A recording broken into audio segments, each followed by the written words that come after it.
sorry about there was no prediction videos. I know I did promise them, but I had no time.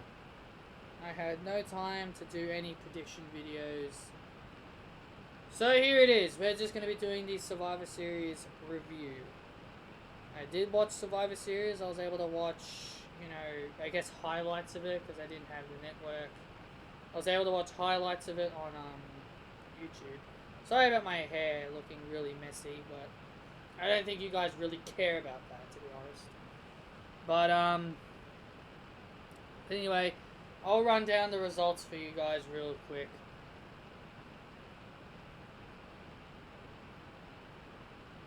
We had a 10-man inter-brand tag team battle royal.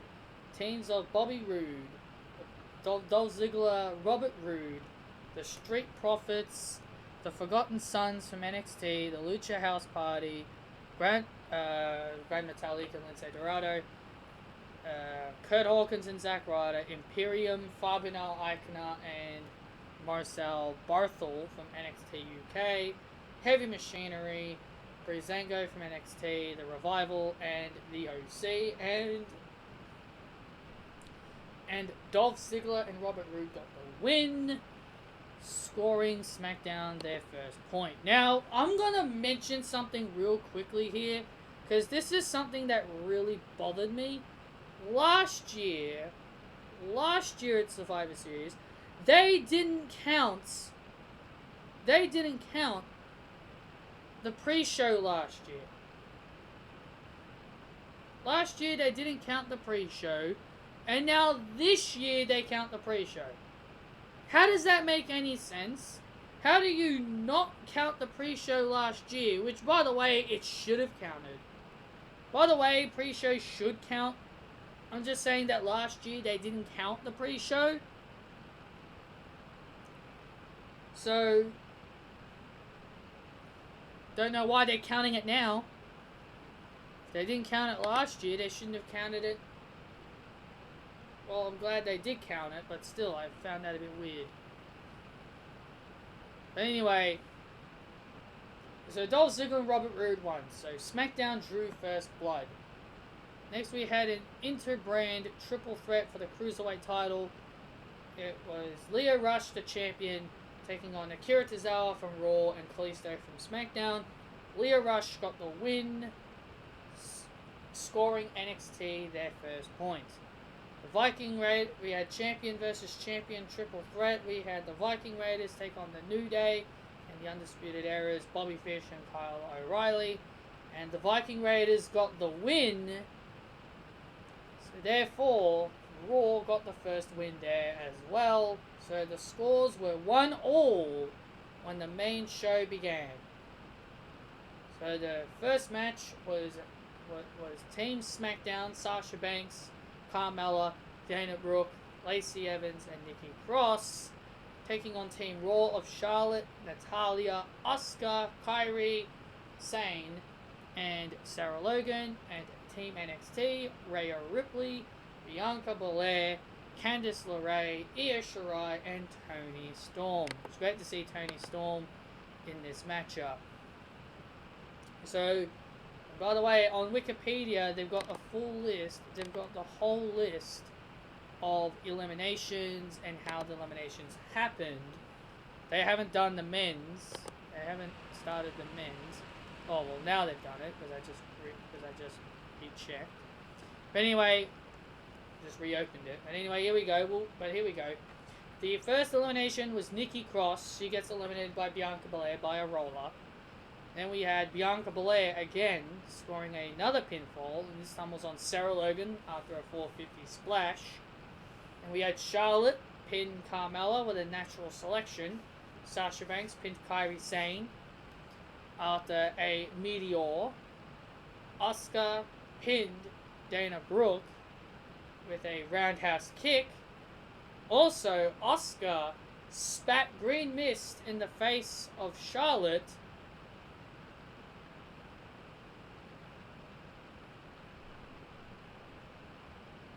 And Lacey Evans pinned Charlotte with the woman's rights. Now, after the green mist from Asuka. Now, I want to tell you guys that this is a real big deal. With Lacey Evans scoring a pinfall victory, clean pinfall victory over Charlotte, especially was by her finisher, that's a big deal. That is really big for Lacey Evans, pinning the 10-time champion. I was a big fan of that. I really did like seeing Lacey Evans getting a huge pinfall win. Asuka got eliminated by counting herself out. She left the arena after, spitting green mist on Charlotte. Natalya pinned Lacey Evans with a roll-up. Toni Storm was eliminated by both Natalya and Sasha Banks, where Sasha Banks and Natalya did a bank statement sharpshooter combo. So, yeah, I don't blame Toni Storm for tapping out. Sasha Banks then eliminated Bianca Belair after a heart attack with Natalya. So, tag team move there. And Sasha Banks eliminated Natalya after a punch. Wow. And then it came down to Sasha Banks, Rhea Ripley, Candice LeRae, and Io Shirai. So Sasha Banks was handicapped 3-on-1. And Sasha Banks, after all the effort, after all the hard work, she tried. She tried and tried and tried. She poured her heart out. But unfortunately, Sasha Banks was pinned by Rhea Ripley after the Riptide to the Boss and Team NXT. Did I say from the Boss? I meant Rhea Ripley. Rhea Ripley hit the Riptide. Wait, I said on the Boss. I was correct. Sorry. I thought I called Rhea Ripley the Boss. She's the Nightmare. Excuse me. I did say it correct. So Rhea Ripley pinned Sasha Banks with the Riptide. So NXT is now up 2 points to Raw and SmackDown's 1. Next we had Roderick Strong, the North American Champion, versus AJ Styles, the United States Champion, and Shinsuke Nakamura, the Intercontinental Champion. The new Intercontinental title looks absolutely gorgeous, and I don't want to hear it because I was hearing people say that the reason why they changed the Intercontinental title as like a little petty poke to Cody Rhodes. Really? Is everything a shot at AEW? Come on. WWE did not change the Intercontinental title as a shot to Cody Rhodes. Quit making excuses. Quit trying to involve AEW in everything. Seriously. AEW has nothing to do with what WWE does. But anyway, Roderick Strong got the win here. NXT is now up 3 points. Roderick Strong gets the win here after a very good match. Next we had Adam Cole taking on Pete Dunne for the NXT Championship. Adam Cole got the win, which I was not surprised with. Next we had The Fiend taking on Daniel Bryan for the Universal Championship. This one was very predictable. The Fiend got the win. The Fiend is not going to be losing any matches for quite a while. And it seems like Daniel Bryan is now bringing back the Yes chant.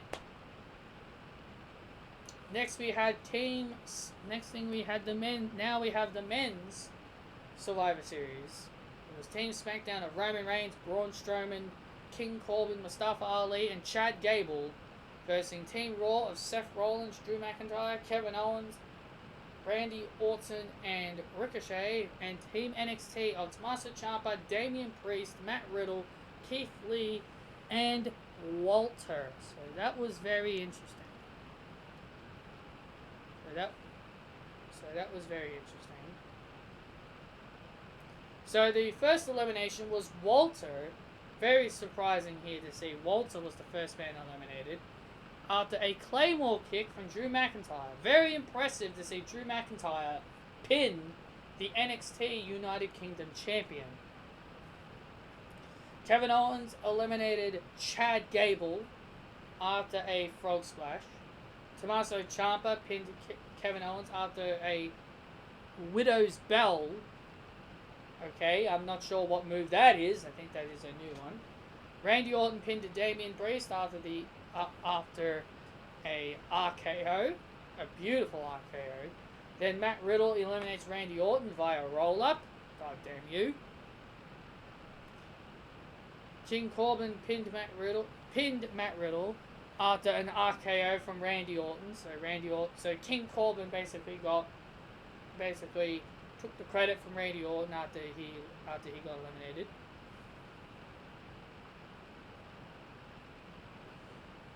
Braun Strowman got counted out after a crossbody from Keith Lee and a Claymore from McIntyre.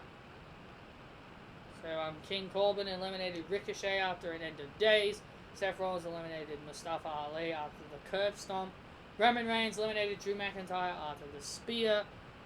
Tommaso Ciampa eliminated King Corbin after a pinfall after Superman punch and spear from Roman Reigns. Wow. Roman Reigns and King Corbin had an argument, which I'm not surprised with. And Seth Rollins eliminated Tommaso Ciampa after a Superman punch and a curve stomp combo.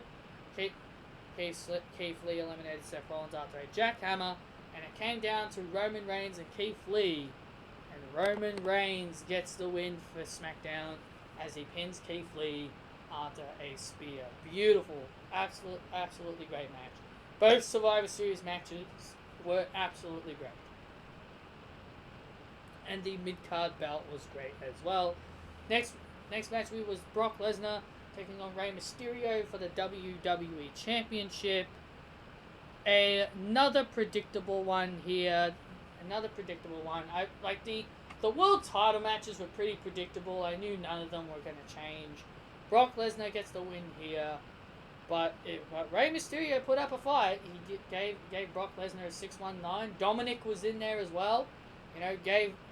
Punched Brock Lesnar in his crown jewels or his Lesnar's, whatever you prefer.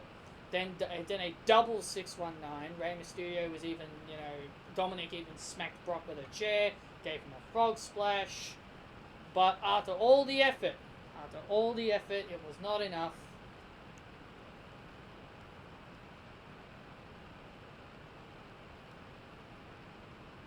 It just was not enough as Brock Lesnar gets the win with an F5.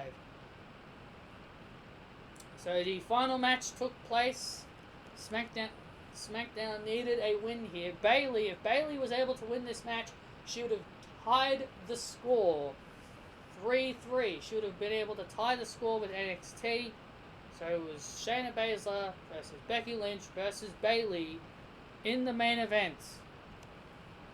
And Shayna Baszler taps out Bayley for the submission win and wins for NXT. Now, I'm going to tell you guys this. I had a feeling NXT was going to win Survivor Series. I had that feeling that it was going to happen. But as Shayna Baszler, did Shayna Baszler really need this win overall? You could have had Becky win this match. Honestly, you could have had Becky tap out Bayley. And, NXT still would have won. I don't think Shayna Baszler really needed to win this match to prove NXT was dominant. Because NXT, they pretty much had it in the bag. The only way NXT would have lost is if Bayley was able to get the win. But more importantly, I want to say this. Bayley really shouldn't be losing this early on in her heel run. It's so early. It's still early in Bayley's run as a heel, and she's already tapping out. I'm just being honest here. Bayley is still early on in her run as a heel. She should not be tapping out. I would have been okay with Becky tapping out, to be honest.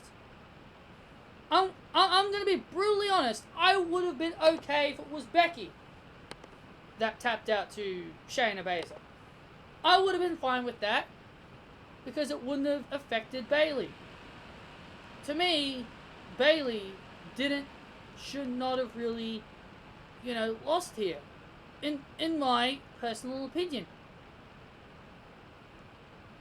Bayley really shouldn't have been tapping out here. I get it, someone has to lose and someone has to win. I get that. But it's still, I feel like it was still so early in Bayley's run. There's really no need for her to lose. If you really wanted Shayna Baszler to win, I would have been okay if she tapped out Becky, because then it would have made more of a statement. But her tapping out Bayley isn't really much of a statement. It's more like, yeah, Bayley's the weak link. We'll just, have her tap out. But then after the match, Shayna Baszler was being cocky because she was like, NXT won, so she was like waving her title around, being all cocky. And then Becky Lynch attacks Shayna Baszler after the match. Just completely goes berserk, completely just goes absolutely bonkers, and just destroys Shayna Baszler, doing a leg drop on the announce table on the outside. So that was pretty much your Survivor Series, guys. That was your Survivor Series. And in my opinion, I think this was definitely one of the best pay-per-views in 2019. WWE wise, in WWE, because when I posted my Twitter, when I posted out Survivor Series is one of the best pay-per-views of 2019, someone thought I was saying overall, like all of wrestling, and he was like tweeting out saying, "Oh, Wrestle Kingdom and Double or Nothing and NXT takeovers were better." So I corrected him, and I told this person on Twitter. I corrected that person and said, I mean WWE wise, but I respect his opinion anyway. But yeah, in my personal opinion, this was one of WWE's best pay-per-views of 2019. Yes, there were some issues. Yes, there were some problems. I didn't like Bayley losing.